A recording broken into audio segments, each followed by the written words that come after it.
নমস্কার বন্ধুরা, welcome to পাখির বিদ্যালয়।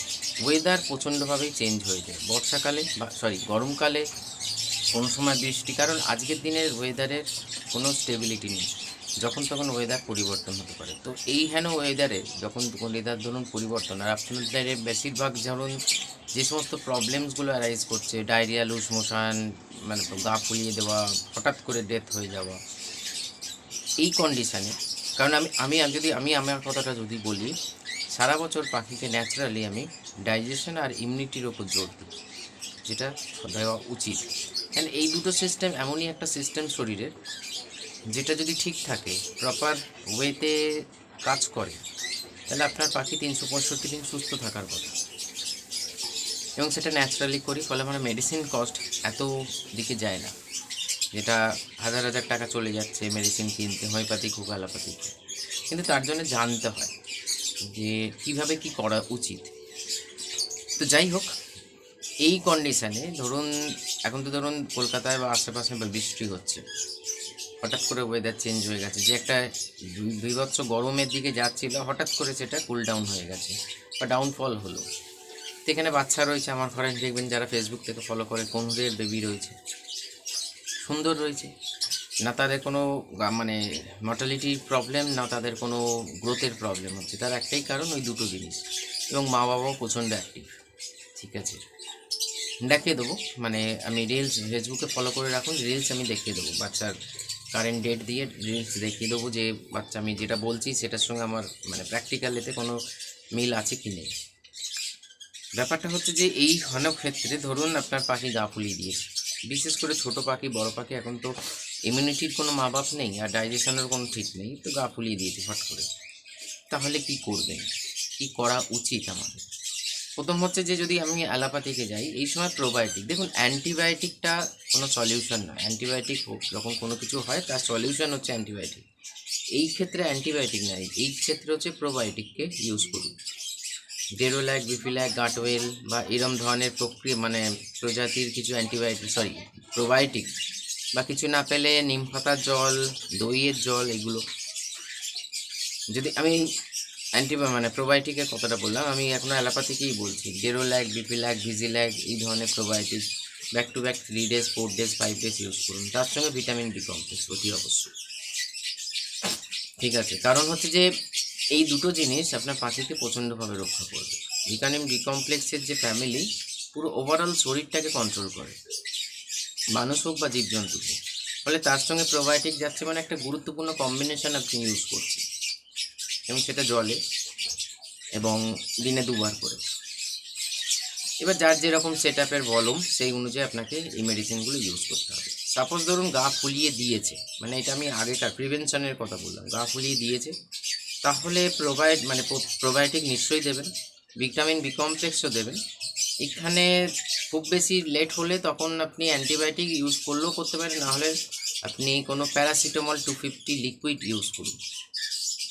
ঠিক আছে, যদি ধরুন অনেক সময় হিউমিডিটি টেম্পারেচার এতটাই ডাউনফল হয়ে যায়, তার জন্যও আবার ডায়রিয়া হয়, মানে বডি টেম্পারেচার ডাউনফল হচ্ছে, তার জন্য একটু লুজ মোশন বা ইত্যাদি প্রবলেম আসতে পারে। কারণ বডি একটা স্টেবিলিটির মধ্যে দিয়ে চলে, যেটা পাখির শরীর হোক, আর হিউম্যান বডি হোক, বা কুকুরের শরীর হোক। তাহলে সেখানে আপনি নর্মাল হজম আর লিভারের ওষুধ ইউজ করুন, যেমন হজমের ওষুধ, ওই নিওপেপটিনের দিকে যাচ্ছি না, আমি বনিশন বলবো, ভিটাজাইম ড্রপ বলবো, কার্মোজাইম সিরাপ, ভিটাজাইম সিরাপ বা ড্রপ, এইগুলো। লিভারের মধ্যে আরও অনেক কিছু আছে, ব্রোটন আছে, লিপ 52কে এই সময় কাজ করবে, অসুবিধে নেই। কাজ না করলে আপনি স্টিমোলিপ, মেরিলুপ ডিএস, এই ধরনের ক্যাটাগরির মেডিসিনকে, আরও অনেক ক্যাটাগরির লিভার টনিক আছে হিউম্যানের, কিন্তু কস্টলি হয়ে যায়। এইগুলো যেগুলো বললাম মোটামুটি একটা রেঞ্জের মধ্যে। এবার যদি আমি হোমিওপ্যাথিক দিকে যান, অনেকে হোমিওপ্যাথিক করে, তো হোমিওপ্যাথিকের ক্ষেত্রে আপনাকে এখানে প্রিভেনশনের জন্যে ইচিনেশিয়া মাদার, জিঞ্জিবার মাদার, দেখবেন পাখি মারাত্মক লেভেলে জন্মানো হয়ে যাবে। ইচিনেশিয়া একটা মারাত্মক প্রোবায়োটিক, অ্যান্টিবায়োটিক এবং হেলথ টনিকও বলা যেতে পারে। তার সঙ্গে জিঞ্জিবার মাদার যাচ্ছে, বা অসিমাম স্যান্টাম মাদার, এই কম্বিনেশনটা যদি আপনি ইউজ করেন, তাহলে আপনার পাখি গা ফুলাবে না, ডায়রিয়া, লুজ মোশনের চান্স অনেক কমে যাবে।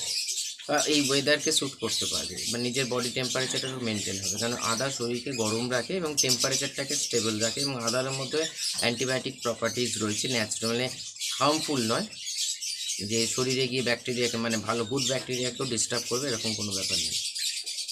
এছাড়া একটা হেলথ টনিক রাখুন, আপনি আলফা আলফা টনিক রাখুন।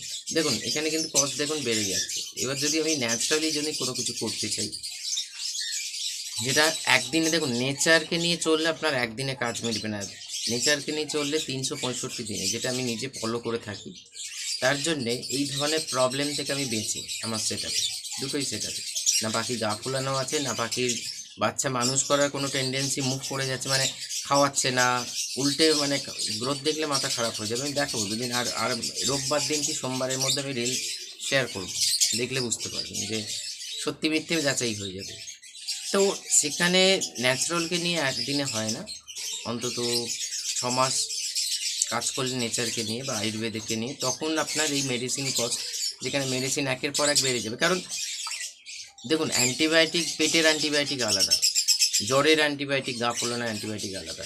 এখানে আরেকটা জিনিস বলবো, যেখানে ক্যালকেরিয়া ফস 200, মানে এখানে ক্যালসিয়ামের সোর্স, আর অ্যালোপ্যাথিকে হলে আপনি ম্যাকালভিড, ক্যাডিসল ডিসি, এই ধরনের ক্যালসিয়ামকে ইউজ করুন। ক্যালসিয়াম অনেক সাহায্য করে শরীরকে স্টেবল রাখার জন্য, কারণ এখানেও কিন্তু ইউনিটি বুস্টারের একটা গল্প আছে ক্যালসিয়ামে। তো এইভাবে আমরা যদি মেনটেন করতে পারি এটা, ব্রিডিং নন ব্রিডিং দুটো ক্ষেত্রেই, তাহলে কিন্তু পাখি, এবার অনেকেই প্রশ্ন করবেন হোয়াটসঅ্যাপে, দাদা এটা বাচ্চা থাকলেও দেওয়া যায়? আমি এখনই বলে দিচ্ছি হ্যাঁ দেওয়া যায়, কেন কোনো হার্ম করবে না, কিন্তু মাত্রাকে সেম মানে সঠিক রেখে দিন, তাহলেই হবে।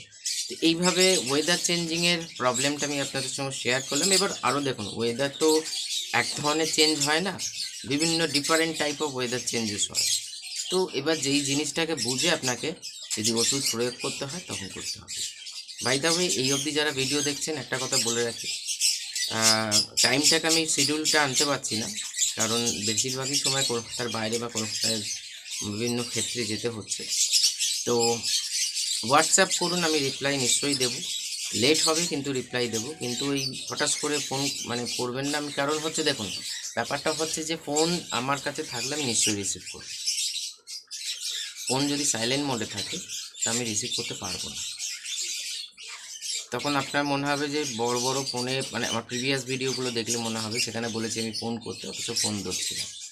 কারণ মানুষ আজকের দিনে কমেন্টস করতে একদম মানে রেডি হয়ে থাকে, একটা কিছু ক্লু পেলে ফট করে কমেন্টস করে দেবেন, তাতে আমার কিছু প্রবলেম নেই। কিন্তু ব্যাপারটা হচ্ছে যে না বুঝে শুনে কমেন্টস করাটা ঠিক না, আগে বুঝুন। কারণ আমি তো তখন যেটা বারবার বলছি যে অন্যান্য সেটআপে যেহেতু সাবজেক্টের উপর কাজ চলছে, ফলে এটা আমার ফ্রি সার্ভিস, বারবার বলি ভিডিওকে ফলো রাখুন। আগামী চেষ্টা করছি, দেখুন আমার তাড়াহুড়োর মধ্যে ভিডিও ডেস্কটপেরও কিছু প্রবলেম হচ্ছে, ফলে আমি এডিটও করতে পারছি না। যেদিন এডিট করতে পারবো আমি টাইমগুলো এখানে মানে তলায় আমি টেক্সট হিসেবে দিয়ে দেবো যে এই টাইম থেকে এই টাইম, এই টাইম থেকে এই টাইম আমি ফোনে অ্যাভেলেবেল থাকবো। বাকি মানে আপনারা হোয়াটসঅ্যাপ করুন, হোয়াটসঅ্যাপে আমি নিশ্চয়ই রিপ্লাই দেবো, কিন্তু দেরি হবে। এই আগেকার মতন সঙ্গে সঙ্গে রিপ্লাই দিতে পারছি না আমি, কারণ আমি বারবার এক কথা বলাটাও ঠিক নয়। কারণটা আপনারা আশা করি বোঝবার চেষ্টা করছেন বা বুঝতে পেরেছেন। চলুন আজকে এই অবধি, নমস্কার।